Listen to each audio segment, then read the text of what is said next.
जंगली या पर्वतीय मिट्टी। तो यह 2.85 लाख वर्ग किलोमीटर क्षेत्र में विस्तृत है। तो जंगली व पर्वतीय मिट्टी उन क्षेत्रों में पाई जाती है भारत के जिन क्षेत्रों में पर्वतमालाओं का विस्तार पाया जाता है। तो पर्वतीय चट्टानों के अपक्षय व अपरदन के कारण इस प्रकार की मिट्टी का निर्माण होता है।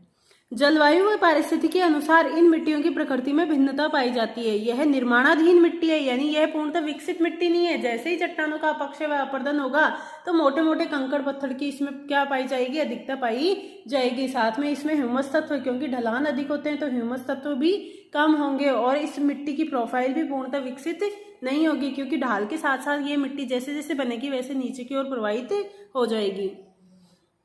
ह्यूमस की अधिकता के कारण यह अम्लीय गुण रखती है। अब इस मिट्टी में जो अपेक्षाकृत कम ढलान वाले क्षेत्र है वहां पर क्या होगा, पर्वतों के कारण ये जो पेड़ पौधे हैं उनकी पत्तियां क्या होती जाएगी, इकट्ठी होती जाएगी। इकट्ठी होने के कारण यहाँ पर क्या होगा, वो पर्वतियां ह्यूमस सड़ने से वहां पर अम्लीय गुण विकसित इस मिट्टी में हो जाएगा। इस मिट्टी में कृषि हेतु उर्वरक डालने की आवश्यकता पड़ती है। भारी वर्षा वाले क्षेत्रों में यहाँ पर ह्यूमस अधिक होता है, अतः ऐसे क्षेत्रों में चाय, कॉफी, मसाले व उष्णकटिबंधीय फलों की खेती संभव है। कर्नाटक, तमिलनाडु, केरल, मणिपुर, जम्मू कश्मीर, हिमाचल प्रदेश आदि पर्वतीय क्षेत्रों में यह मिट्टी पाई जाती है। तो पर्वतीय मिट्टी की बात की जाए तो मुख्यतः ये जो हिमालय वाला क्षेत्र है, ट्रांस हिमालय व हिमालय वाला क्षेत्र, उसके अलावा भारत का उत्तर पूर्वी क्षेत्र है, उसके अलावा जो पर्वतमालाएं जहां जहां पे पाई जाती है उन क्षेत्रों में पर्वतीय मिट्टी का विस्तार पाया जाता है।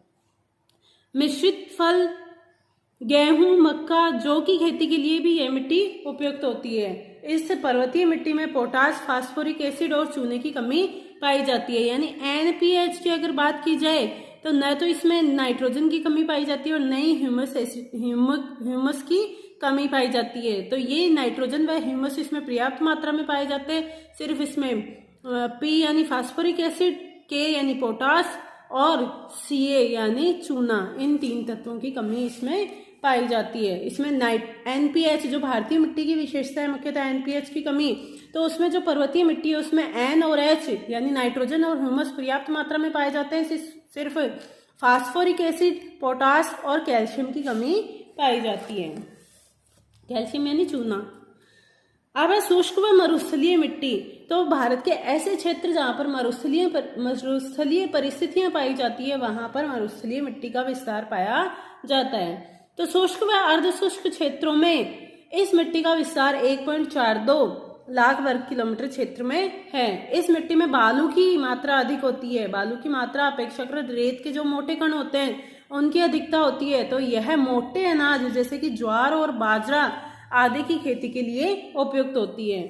परंतु राजस्थान के गंगानगर जिले में, अब राजस्थान के गंगानगर जिले में ये वाला जो क्षेत्र है यहाँ पर क्या हुआ, यहाँ पर मुख्यतः इंदिरा गांधी नहर लाई गई। तो इंदिरा गांधी नहर के कारण इस क्षेत्र में सिंचाई की सुविधाएं पर्याप्त मात्रा में उपलब्ध हो गई। तो अब इन क्षेत्रों में, गंगानगर, हनुमानगढ़ जैसे क्षेत्रों में सिंचाई की सुविधा उपलब्ध होने के कारण इस मिट्टी में गेहूं व कपास की खेती भी की जाने लगी है। इन मिट्टियों में घुलनशील लवणों तथा फास्फोरस की मात्रा काफी अधिक होती है, जबकि नाइट्रोजन तत्वों और कार्बनिक तत्वों की कमी पाई जाती है। यानी इसमें भी मुख्यतः नाइट्रोजन और ह्यूमस की क्या पाई जाती है, कमी पाई जाती है। लेकिन इसमें अन्य लवण, क्योंकि ये मरुस्थलीय क्षेत्रों में पाई जाने वाली मिट्टी है, तो इस मिट्टी में क्या होते हैं, लवणों की मात्रा पर्याप्त मात्रा में होती है। तो अत्यधिक सिंचाई के कारण क्या होता है, ये जो लवण होते हैं ये क्या होते हैं, मिट्टी की ऊपरी परत में आ जाते हैं। ऊपरी परत में आने के कारण ये मिट्टी को लगभग बंजर बना देते हैं। इसलिए अत्यधिक सिंचाई के कारण यहाँ पर ये वापस से मिट्टी के अनुपजाऊपन की समस्या उपलब्ध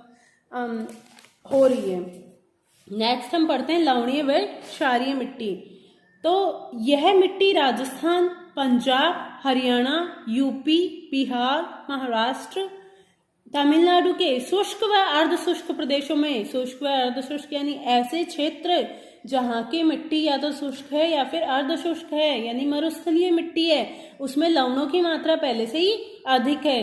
तो उन क्षेत्रों में 1.70 लाख वर्ग किलोमीटर क्षेत्र में यह विस्तृत है। इस मिट्टी की विशेषता यह है कि सोडियम, मैग्नीशियम, कैल्शियम व पोटेशियम आदि लवणों की इस मिट्टी में अधिकता पाई जाती है। वह मिट्टी जिसमें सोडियम व मैग्नीशियम की अधिकता होती है तो उसे लवणीय मिट्टी के नाम से जाना जाता है। और वह मिट्टी जिसमें कैल्शियम व पोटेशियम की अधिकता होती है तो उस मिट्टी को क्षारीय मिट्टी के नाम से या एल्कलाइन सॉइल के नाम से जाना जाता है।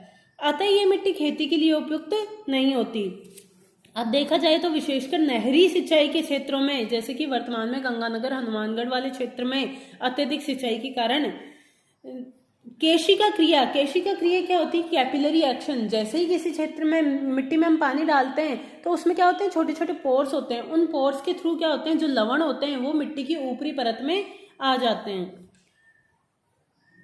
के कारण ये ऊपरी सतह तक सीमित होती है और कृषि के लिए हानिकारक व अनुपजाऊ हो जाती है। इसका स्थानीय नाम इसे रेह, कल्लर, ऊसर भूमि, काल, चौपेन आदि के नाम से भी जाना जाता है। तो इस मिट्टी के निस्तारण के लिए हम क्या कर सकते हैं? इसमें चूना या जिप्सम मिलाकर सिंचित कर सकते हैं तथा चावल व गन्ने जैसी लवणरोधी फसलों को उगाकर भी इस भूमि को सुधारा जा सकता है। उस स्थिति में इसमें चावल, गन्ना, कपास, गेहूं, तंबाकू की उपज भी संभव है। कब? जब इस मिट्टी को, लवणीय व क्षारीय मिट्टी को हम मुख्यतः चूना या जिप्सम मिलाकर या फिर ग्वार, ढेंचे जैसी फसलें उगाकर इसका क्या कर सकते हैं? हम इसकी उपजाऊपन को बढ़ा सकते हैं। उसके बाद हम सिंचाई के द्वारा इसमें चावल व गन्ने, कपास, गेहूं जैसी फसलें भी उपजा सकते हैं। नेक्स्ट है गीली व दलदली मिट्टी। इसका निर्माण उन क्षेत्रों में होता है जहां पर वर्षा बहुत ज्यादा होती है, अर्थात आर्द्रता भी बहुत ज्यादा होती है। अत्यधिक आर्द्रता वाली दशाओं में बड़ी मात्रा में कार्बनिक तत्वों यानी ह्यूमस कार्बनिक तत्वों में क्या आते हैं? जो भी जैविक पदार्थ होते हैं उनके सड़ने गलने से क्या होता है? कार्बनिक अंश रिलीज होते हैं। तो उस मिट्टी को ही उपजाऊ मिट्टी कहा जाता है, यानी ह्यूमस तत्व कहा जाता है इन्हें, के जमाव के कारण होता है। यह मुख्यतः तटीय प्रदेशों में जल जमाव के क्षेत्रों में पाई जाती है, यानी ऐसे तटीय क्षेत्र जहाँ पर क्या होता है? जल जम जाता है, यानी जल में स्थिरता की प्रवृत्ति पाई जाती है, यानी जल भराव की स्थिति पाई जाती है। इनमें घुलनशील लवणों की पर्याप्तता होती है परंतु फास्फोरस व पोटास की कमी होती है।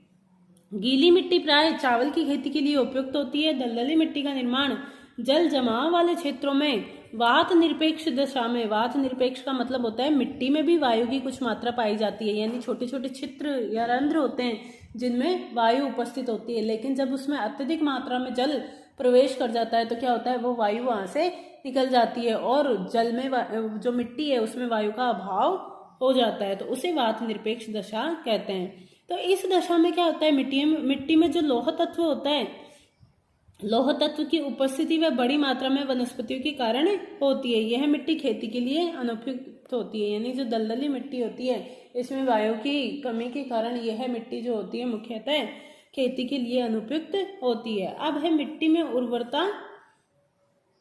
की उर्वरता में कमी के कारण।